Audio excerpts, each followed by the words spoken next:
Okay student, तो next topic में हम लोग डिस्कस करने वाले हैं डिकम्पोजिशन प्रोसेस को लेकर के। What is decomposition?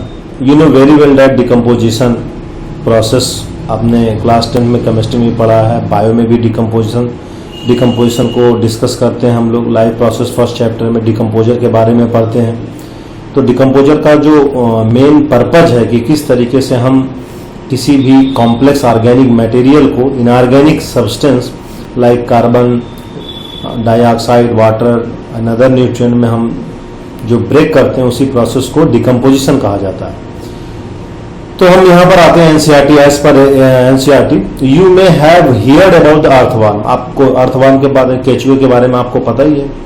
उसको बोला जाता है फार्मर फ्रेंड। क्यों? क्योंकि वो सॉइल की फर्टिलिटी को मेंटेन करने में फार्मर की हेल्प करता है, सॉइल को लूज करता है, ठीक है ना। तो सॉइल फर्टिलिटी को मेंटेन करने में वो सबसे जो मेजर रोल प्ले करने वाला वो अर्थवर्म ही करता है। This is also because they help in break down of the complex organic material as well as loosing the soil. ये मैंने आपको बताया पहले भी कि ये सॉइल को, अर्थवर्म जो है सॉइल को लूजिंग, मतलब सॉइल जो है वो हार्ड मास में कन्वर्ट नहीं हो पाती, उसको लूज किए रहता है, वो सॉफ्ट रहती है सॉइल। और दूसरी ये है कि ये कॉम्प्लेक्स ऑर्गेनिक मटेरियल को का ब्रेक डाउन भी करता है earthworm. Similarly decomposer break down the complex organic. उसी तरीके से अदर जो डिकम्पोजर है वो भी कॉम्प्लेक्स ऑर्गेनिक मटेरियल को inorganic substance like carbon dioxide, water, nutrient process में न्यूट्रिएंट में कन्वर्ट करते हैं and this process is known as decomposition. तो my dear student, if you try to define decomposition, कैसे हम डिकम्पोजिशन को डिफाइन करेंगे तो बड़ा सिंपल हम कह सकते हैं the break down of complex organic material into inorganic substance like carbon dioxide, water, nutrient. This process is known as decomposition. ऐसे प्रोसेस को डिकम्पोजिशन कहते हैं। That process will takes place with the help of decomposer. इसमें major role decomposer का होता है। The dead plant such as leave, bark, flower, जो भी आपको पता ही है, डेड प्लांट हो, फ्लावर हो, वेजिटेबल रिमेन्स हो, ठीक है ना, डेड रिमेन्स ऑफ एनिमल हो, फीकल मैटर हो, ठीक है ना। So which is raw material for the decomposition. ये सारे के सारे, चाहे वो कंस्टिट्यूएंट डिट्रेटस हो, ठीक है, डेट्रिटस, वो एक तरीके से रॉ मटेरियल होते हैं डिकम्पोजिशन प्रोसेस के लिए, डिकम्पोजर के लिए। The important step in this process of decomposition are fragmentation. और जो इसमें इम्पॉर्टेंट स्टेप है, अगर हम ये मैंने बताया कि चाहे वो एनिमल रिमेन्स हो, फीकल मैटर हो, फ्लावर हो, लीव्स हो, बार्क हो, वेजिटेबल्स रिमेन्स हो, कोई भी चीजें, मैक्सिमम चीजें जो होती हैं वो ज़्यादातर ये रॉ मटेरियल होते हैं डिकम्पोजिशन प्रोसेस के लिए, जो भी रिमेन्स होते हैं। अब अगर हम बात करें, इसमें डिस्कशन करें, तो जो टॉपिक हमको पढ़ना है कि वो कौन कौन से स्टेप हैं जो इन्वॉल्व होते हैं डिकम्पोजिशन प्रोसेस में। तो इसमें 4 स्टेप जिसको हम लोग डिस्कस करेंगे, जो मेजर 4 स्टेप हैं, वो है फ्रेगमेंटेशन, लीचिंग, कैटाबोलिज्म एंड ह्यूमिनिफिकेशन। और लास्ट में जो 5वां स्टेप, जो 5th स्टेप आता है, 5वां स्टेप, उसको हम मिनरलाइजेशन कहते हैं। इसको भी हम डिस्कस करेंगे। तो आप देखो कि आप इसको नोट कर लो कि डिकम्पोजिशन प्रोसेस जो होता है वो पूरे 4 मेजर जो शुरुआत के जो स्टेप हैं वो 4 स्टेप हैं। बाद में हम मिनरलाइजेशन को भी पढ़ते हैं कि किस तरीके से जो वो कॉम्प्लेक्स ऑर्गेनिक मटेरियल में जो पाया जाने वाला मिनरल है वो भी अर्थ में वापस जो है उसकी रिसाइकलिंग होती है। मिनरलाइजेशन प्रोसेस भी हमको पढ़ना है। तो टोटल मिलाकर के ये 5 स्टेप हुए डिकम्पोजिशन प्रोसेस में। तो आइए हम लोग जो है इसको 1 by 1 जो है स्टार्ट करते हैं। सबसे पहले डिटेटिवोरस जो अर्थवर्म है,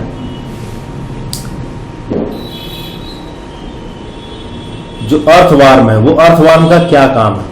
तो ये ब्रेक डाउन करता है detritus into small particle and this is called fragmentation. तो जो सबसे पहला फ्रेगमेंटेशन टर्म आता है डिकम्पोजिशन में, सबसे पहला टर्म हम लोग डिस्कस कर रहे हैं फ्रेगमेंटेशन। What is fragmentation? तो इसको हम बोलते हैं break down of detritus into smaller particle. जो भी डेट्रिटस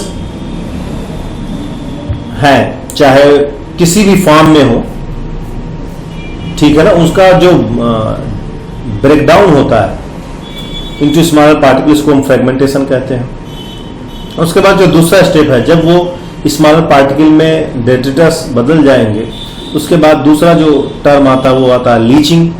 लीचिंग प्रोसेस में जो भी वाटर सॉल्युबल इनऑर्गेनिक न्यूट्रिएंट है, these water soluble inorganic nutrient go down into the soil margin and get precipitated।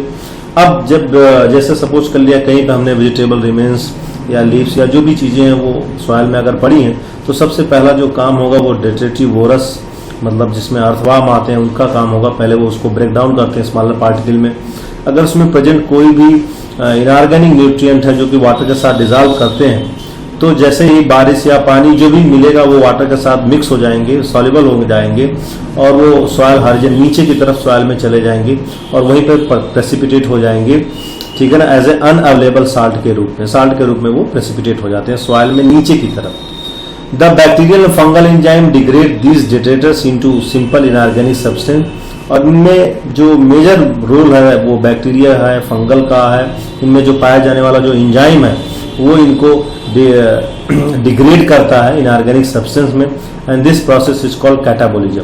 और इसको हम लोग क्या बोलते हैं? कैटाबोलिज्म।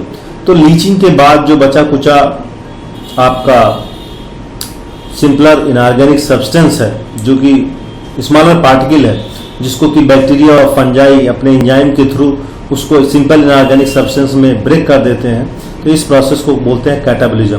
तो हम one by one step define करेंगे। What is fragmentation, breakdown of complex organic substance into smaller particle with the help of detritus, जिसमें अर्थवाम आता है। What is leaching?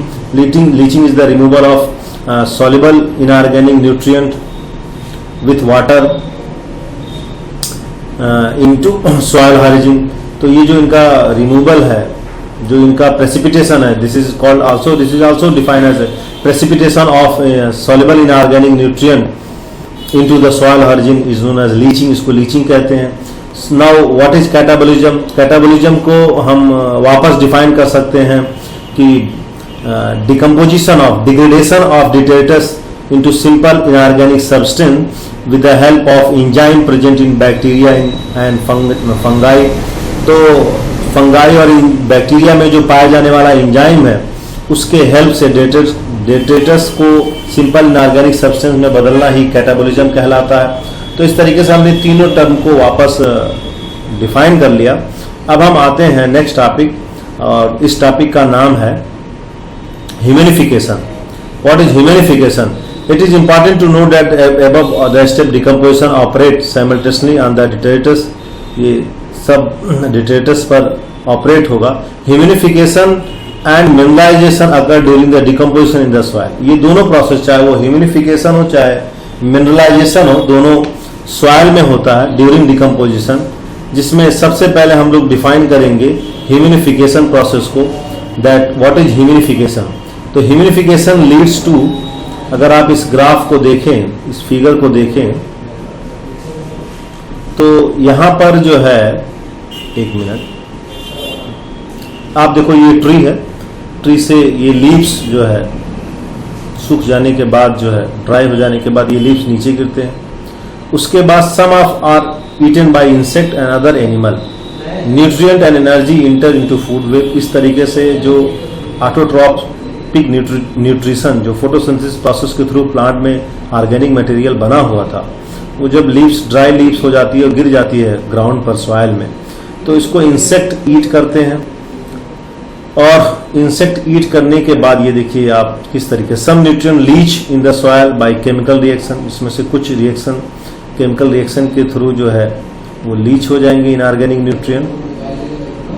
और उसके बाद जो है, ठीक है ना, chemical reaction organic rich soil, rich जो सॉइल है वो ऑर्गेनिक रिच हो जाएगी।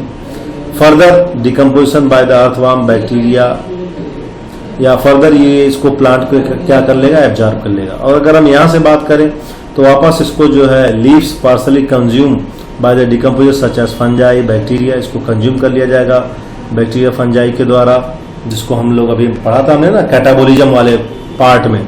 तो they begin to lose form and become little.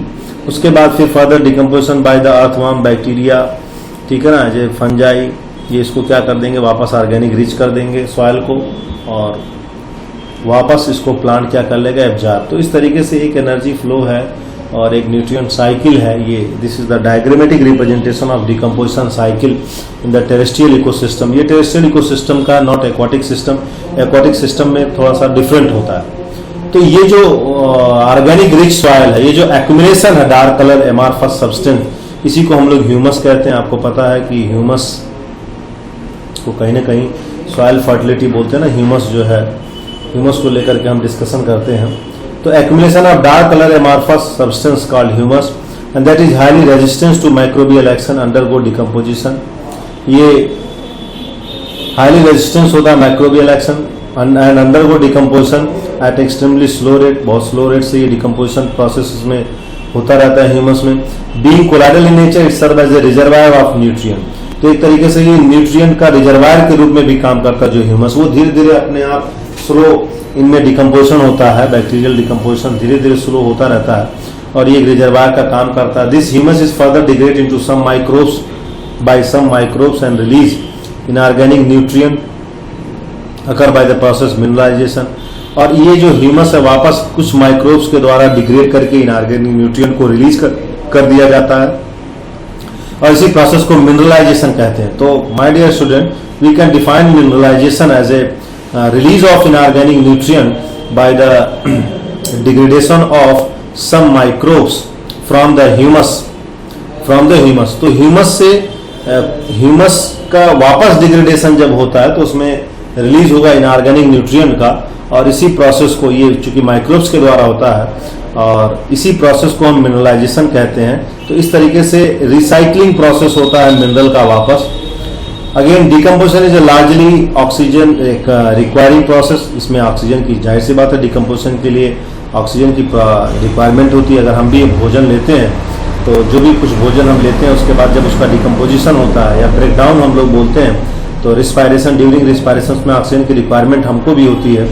The rate of decomposition is control by chemical composition of detritus. और जो इसका जो रेट ऑफ डिकम्पोजिशन है कहीं ना कहीं पूरा मिला जुला कर जो पूरा रिसाइकलिंग प्रोसेस है वो डिकम्पोजिशन पे डिपेंडेंट है और ये डिपेंड करता है केमिकल कंपोजिशन पर। केमिकल कंपोजिशन ऑफ डिट्रीटस, जो भी डिट्रीटस जिसका डिकम्पोजिशन होना है, जो भी कॉम्प्लेक्स ऑर्गेनिक मटेरियल जिसका डिकम्पोजिशन होना है, उनके केमिकल कंपोजिशन पर कितना वो कॉम्प्लेक्स है, इजीली डिसोसिएट हो जाएगा या नहीं डिकम्पोज होगा, इस पर डिपेंड करता है। And the climatic factor also, climatic factor because some reaction is also dependent. कुछ एंजाइमेटिक जो रिएक्शन होती है वो टेम्परेचर डिपेंडेंट भी होती हैं, क्लाइमेट कंडीशन भी पर भी डिपेंडेंट होती हैं। तो इस तरीके से क्लाइमेट फैक्टर और केमिकल कंपोजिशन ऑफ डिट्रीटस ये दोनों मैटर करते हैं डिकम्पोजिशन प्रोसेस के लिए।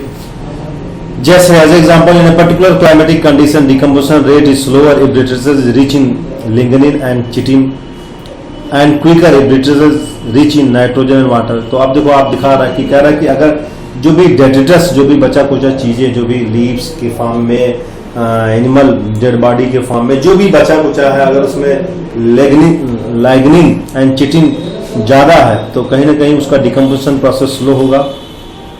और अगर nitrogen water soluble substance like sugar ज्यादा है तो temperature, soil moisture are the most important climatic factor to regulate the. ठीक है, तो आसानी से वो, अगर ये है नाइट्रोजन वाटर है तो क्विकर होगा डिकम्पोजिशन। तो इस तरीके से temperature, soil moisture are the most important climatic factor regulate the decomposition. और इसमें टेम्परेचर और सॉइल में जो नमी पाई जाती है वो भी डिकम्पोजिशन प्रोसेस के लिए मेजर रोल प्ले करते हैं। Through their effect and activity of the soil microbes warm and most moist environment favour the decomposition. जितना इन्वायरमेंट में नमी होगी उतना डिकम्पोजिशन प्रोसेस फास्ट होता है। Whereas low temperature anaerobic inhibit the decomposition, low temperature inhibit करेगा, resulting in build of organic material। तो इस तरीके से हमने ये डिकम्पोजिशन प्रोसेस का एक कंपेरिजन भी पढ़ लिया कि कुछ डिट्रीटस में जैसे कि जिसमें कि लिग्निन और चिटिन पाए जाते हैं उनका डिकम्पोजिशन प्रोसेस स्लो होगा। अगर नाइट्रोजन और वाटर सॉल्युबल कंपोनेंट ज़्यादा है तो फास्ट होगा। अगर सॉइल में नमी है, सॉइल मॉइस्चर है, टेम्परेचर जो है बहुत लो नहीं है, तब भी डिकम्पोजिशन प्रोसेस फास्ट होता है। तो मिला जुला के कहीं ना कहीं पूरा environmental condition, moist environmental favour the decomposition, warm and moist जिसमें हम बोलते हैं कि टेम्परेचर भी ज़्यादा हो और नमी भी हो, ठीक है ना, ह्यूमिडिटी जिसको बोलते हैं, वो फेवर करता है। तो पूरा मिला जुला के इन्वायरमेंटल फैक्टर और कहीं ना कहीं केमिकल कंपोजिशन जो होता है मटेरियल का, डिटर्जेंट्स का, वो मैटर करता है कि डिकम्पोजिशन स्लो होगा या फास्ट होगा। ओके स्टूडेंट, तो आई होप आपको क्लियर हो गया होगा। अब हम इसके बाद जो है नेक्स्ट टॉपिक में हम लोग डिस्कशन करेंगे, और वो जो हमारा नेक्स्ट टॉपिक है वो है एनर्जी फ्लो। ठीक है, okay. If you have any doubt then ask me. अगर कोई भी आपको डाउट होगा तो आप हमसे पूछ सकते हैं। Okay okay, bye. तो नेक्स्ट टॉपिक में हम लोग एनर्जी फ्लो डिस्कस करेंगे student. Okay, bye, good day.